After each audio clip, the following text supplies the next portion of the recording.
they want to alter humans. They want to genetically modify. They want to advance into transhumanism with technology as well. And there's so many ways that go back to history of when it comes to corrupting the bloodline, trying to disrupt the bloodline of humans. And as this is how I look at it and how I view it in scripture is, if you're not human anymore, then that salvation that Christ came and died because he was pure God and pure man, 100% man, 100% God, that cleanses us. And if we're not human anymore, then that doesn't qualify us for salvation, which I believe when you take the mark, it's going to alter the humans. Am I too far off, or what's your perspective? No, I think there's a couple things there that as we look at the mark of the beast, all of us, we recognize in Revelation 14, 9 through 11, you have the angel coming through and warning the world, hey, do not take the mark, because if you do, you sealed your fate. And so I think it's reasonable for us as Christians to try to understand, well, why? I mean, why is it? What is it about the mark that would seem to seal somebody to eternal damnation? Because that's so unlike the gospel, right? I mean, the gospel is very clear that even at your last breath, you could call out to the Lord. The Lord's full of mercy and grace. But yet the mark of the beast is very unique in this regard. And so I think it is reasonable for us to speculate. I mean, we all know that we're speculating about that in the sense of humanity.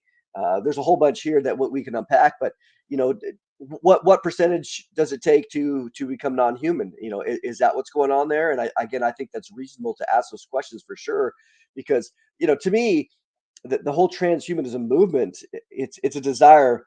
Even more than trans, it's desire to be post-human in that regard, and to advance beyond. And going back to Klaus, people can look this up. I mean, I just find it amazing the evidence that when you see his book, his Fourth Industrial Revolution book, he's had, and he's had several others, but The Great Reset. If you look at his book in the appendix, he discusses quite clearly that his goal, amongst many others of his partners, is to have a one world government, but they're going to do it through technology. And so he lists out 21 different technologies that they seek to take advantage of or to use in order to accomplish their goals. In fact, there's one of his main quotes is, you'll see him in there. I've seen it over and over and over, but where he discusses, he's speaking and he says, look, the one who masters these technologies ultimately will be the masters of the world. So that's not an unquote. That's an exact quote of him. So when we look out and we say, the enemy certainly is seeking to do something there as it relates to all of those technologies. And like you said earlier, this is stage setting.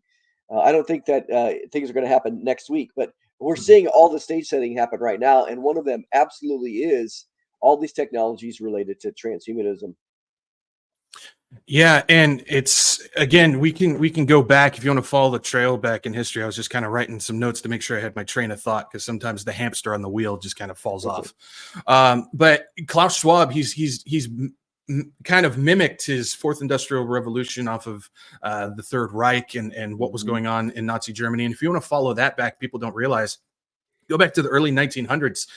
There was an institute called the Cold Springs Harbor Institute that was being funded by the Rockefeller organization as well as Carnegie Endowment. And what they were doing, it was a eugenics program. Everything was about trying to increase human speed, dexterity, intelligence. They were trying to create superhumans. They were doing all these tests on how to reduce humans. We're on YouTube, got to be kind of careful about what we're saying. True. But I'm sure you can understand what I'm saying. And people don't realize that Hitler back then actually took that as inspiration for his own eugenics programs that he was doing in Nazi Germany and whatnot. And so you can follow that trail. And if people don't realize, the Rockefellers, they've always been involved with a New Age movement. John D. Rockefeller, he funded so many different New Age movements. You look into Lawrence Rockefeller and all those guys as well, but that's off on a different train. But you can see that within the Nazi movement that followed its way into what Klaus Schwab is doing today. And so it's just repeating of history. And again, prophecy is patterns as well. You look at it and we're just kind of taking the past and folding it over in today, and because Satan can't do anything new.